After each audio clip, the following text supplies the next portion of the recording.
टेमला में मंदिर पर कार्यक्रम हो रहा है। जय जय श्री राम,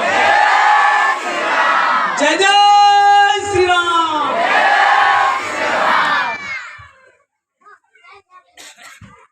आज के इस कार्यक्रम में उपस्थित मेरे समीप बेटे मेजरदास जी महाराज और शिव पंथ के बहुत अच्छे नशा मुक्ति अभियान का काम करने वाले महाराज एवं यहाँ की मंदिर निर्माण समिति और यहाँ के महाराज पुजारी और यहाँ के कार्यकर्ता और आत्मीय स्वयंसेवक कार्यकर्ता बंधु, आज हम सब लोग बड़े उत्साह के साथ, आनंद के साथ एक ऐसा भव्य कार्यक्रम करने का मौका हम लोगों को मिल रहा है। तो मैं आप सभी युवाओं, माता बहनों के समक्ष श्री राम भगवान की इतिहास पूरा उसका विषय के ऊपर विषय रखने का प्रयास करूंगा। तो लगभग 7135 वर्ष ईसा पूर्व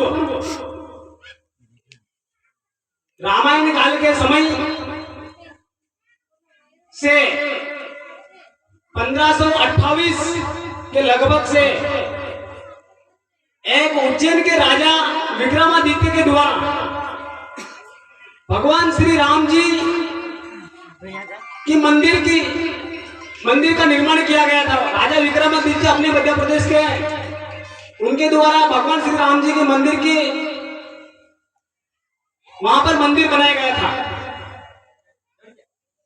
उस मस्जिद को 1528 के लगभग एक मुगल बादशाह नाम का व्यक्ति आता है और उनके सेनापति वीर बाकी के द्वारा उस मंदिर को तोड़ कर करके एक बाबरी ढांचे का निर्माण कर दिया था।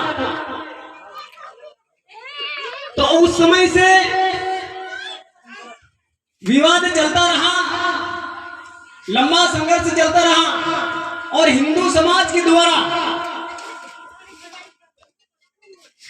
प्रतिकार किया गया, लेकिन कोई मानने को नहीं तैयार था।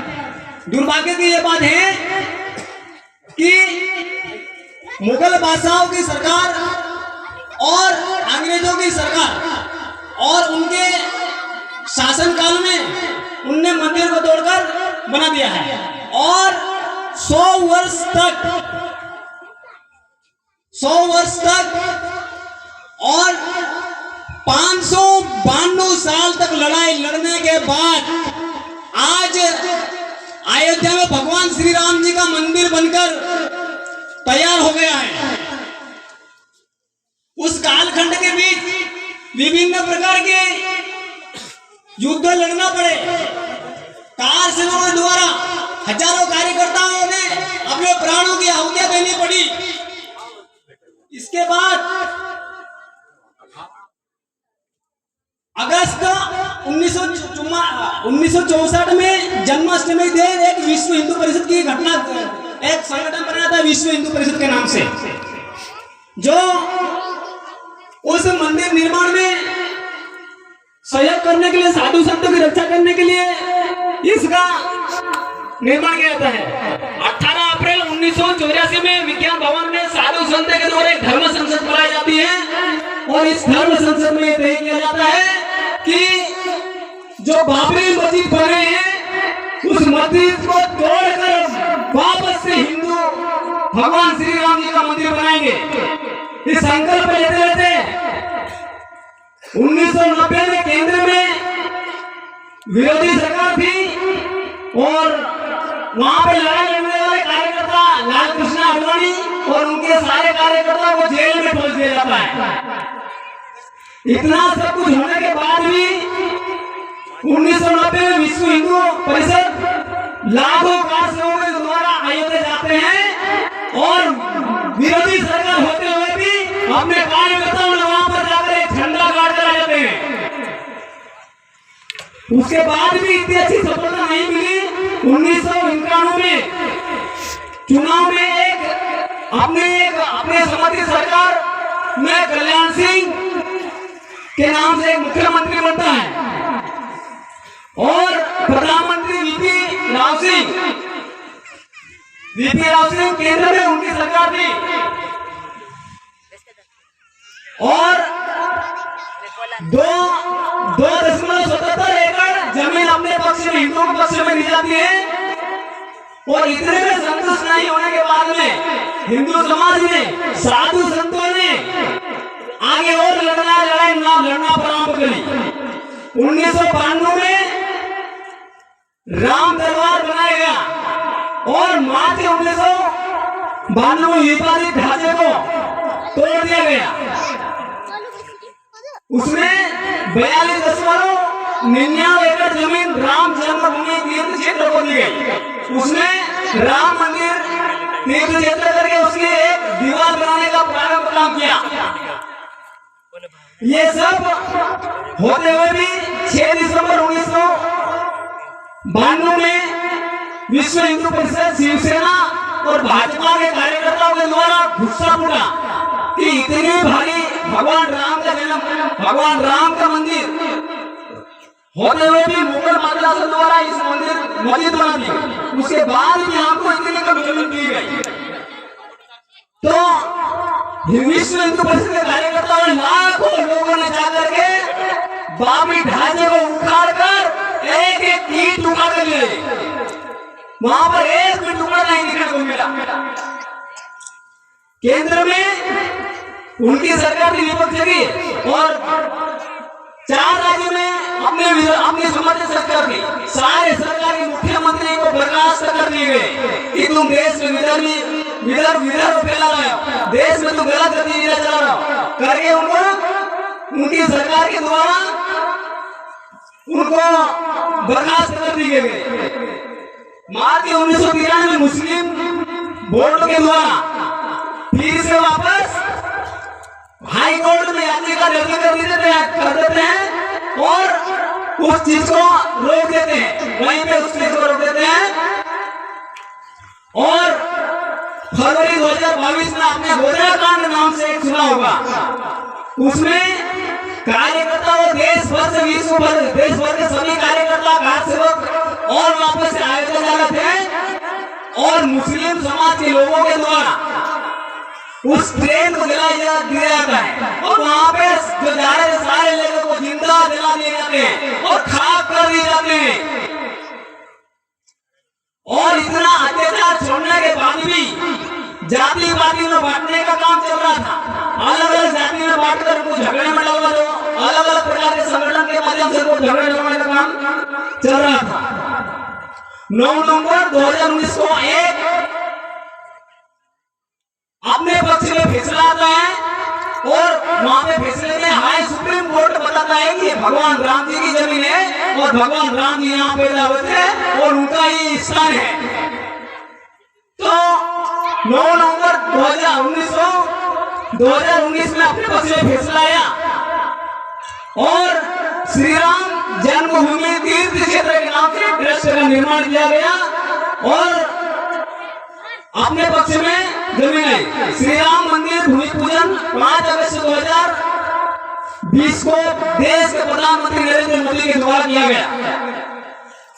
इतना लंबा संघर्ष के बाद एक भव्य श्री राम जी का मंदिर बनकर अभी लगभग तैयार हो गया है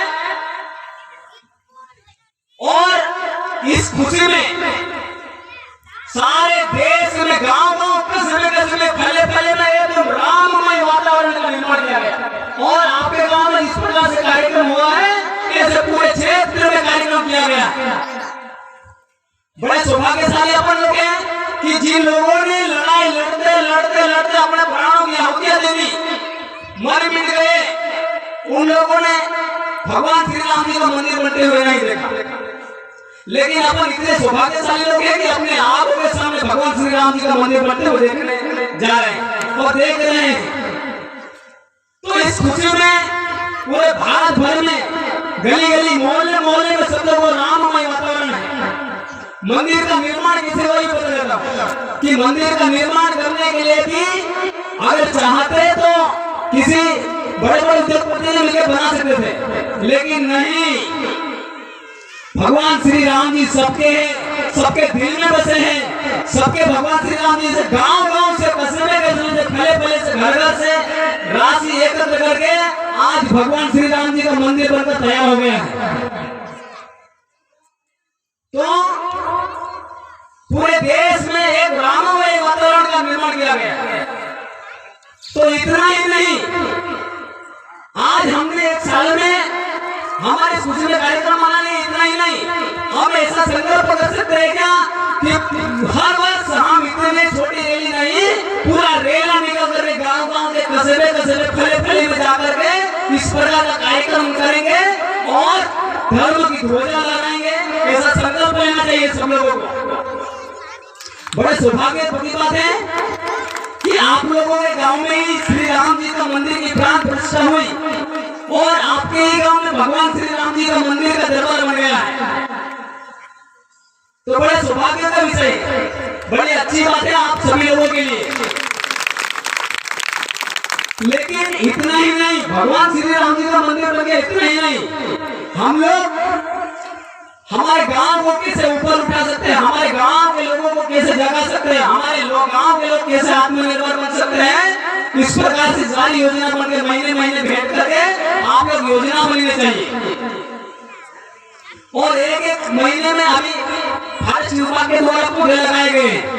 आपकी निर्माण जो श्री राम मंदिर निर्माण समिति है वो उन पौधे को बड़े करो, उनको वृक्षारोपण जो किया उनको पानी देने का काम करना चाहिए कि हमारा गांव किस प्रकार से ऊपर उठ सकता है, कैसा अच्छा हो सकता है।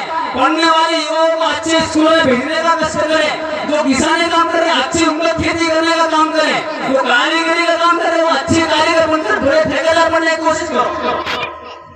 ये राम राज्य की परिकल्पना यही है कि इस देश के सारे युवा जितने भी गरीब से गरीब नीचे से निचले व्यक्ति तक पूरे धनधान्य से संपन्न होकर के राष्ट्र के निर्माण में, इस देश के निर्माण में सहयोग करें। आपने एक छोटा सा राज्य सुना होगा ना, उस राज्य में एक एक व्यक्ति धर्म के लिए तैयार है, एक एक व्यक्ति वहां के सैनिक है। क्या हम लोग भी हमारे देश के लिए, हमारे राष्ट्र के लिए, हमारे समाज के लिए जीने के लिए तैयार हो सकते हैं क्या? अभी अभी मैंने सुना है कि आपके इधर शिव मंदिर का काम बहुत अच्छा काम करता है, गायत्री परिवार का बहुत अच्छा काम करता है, रामानंदी का काम बहुत अच्छा चल रहा है। तो ऐसे कहीं न कहीं संगठन से जुड़ करके अच्छे काम में लगना चाहिए, क्योंकि शास्त्र बताता है कि मनुष्य जीवन मिलना बड़ा दुर्लभ बताया जाता है। कहते हैं कि 84 लाख योनियों के बाद मरने और भटकने के बाद में एक मनुष्य को अवतार मिलता है, शास्त्र बताता है। और सौभाग्य की बात यह है कि हम भारत की पवित्र भूमि पर जन्म लिए, और इससे सौभाग्य की बात यह है कि एक ही धरती पर भगवान श्री राम जी, लक्ष्मण जी, सीता जी, रंजा मामा, बिरसा मुंडा, भगत सिंह, राजगुरु, सुखदेव ऐसे साधु संत की भूमि पर हम लोग पैदा हुए। ये हमारे लिए सौभाग्य की बात है। और इससे भी सौभाग्य की बात यह है कि हम हिंदू धर्म में पैदा हुए और ऐसे गांव में रहने का मौका मिल रहा है जहाँ पर शुद्ध हवा मिलती है, शुद्ध पानी मिलता है, शुद्ध दाने मिलते हैं, सबको शुद्ध वातावरण में रहने का मौका मिला है अपने को। भाइयों बहनों, भगवान श्री राम जी भी 14 वर्ष के लिए उसके पिताजी के आदेश पर गए तो गांव में भी वनवास करने गए थे। ऐसे ही अपने गांव के लोगों के सामने बेल बैठे थे, धनुष चलाना, विद्या चलाना, ये सब प्रकार का काम किया। गांव के लोगों को कैसा जीना, कैसा बोलना, कैसे संस्कार होना चाहिए, कैसे पाठशाला होना चाहिए, ये भगवान श्री राम जी 14 वर्ष के वनवास तक गांव में ही रहकर ऐसे प्रकार के काम किए। भगवान श्री राम राजा दशरथ के पुत्र सोने की माल वाले, लेकिन उनके मन में पीड़ा हुई कि धरती पर ऐसे अलग अलग धर्मी लोग हैं, धर्म को तोड़ने की बात कर रहे हैं। तो ऐसे लोगों को जागाने के लिए भगवान श्री राम जी भी वनमान में वनवास जाने पड़े थे।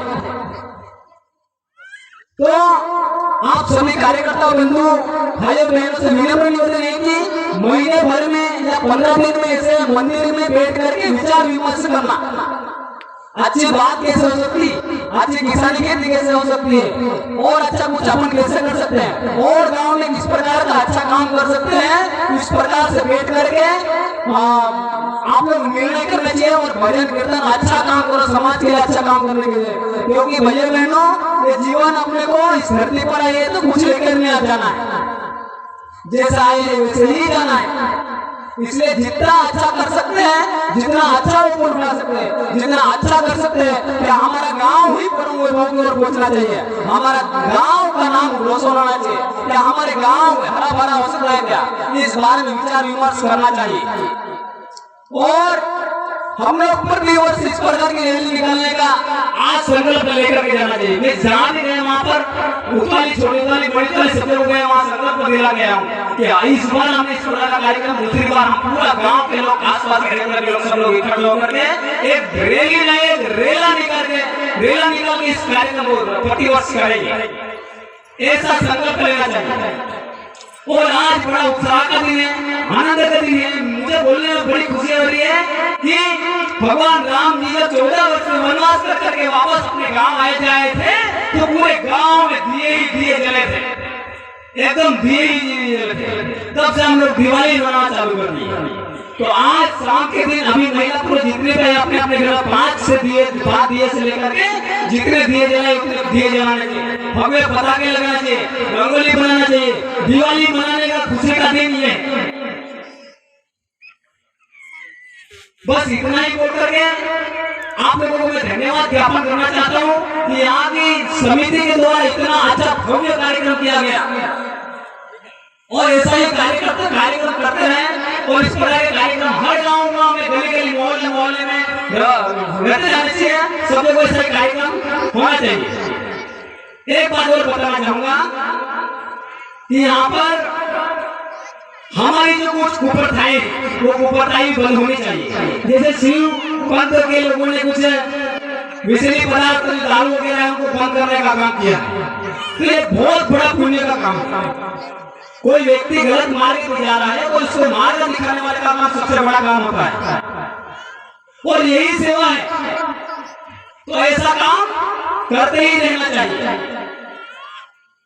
और जैसे मैं एक उदाहरण देकर के बताना चाहता हूँ कि हमारी परंपरा, हमारी रीति रिवाज, हमारी संस्कृति और हमारी वेशभूषा बची रहनी चाहिए।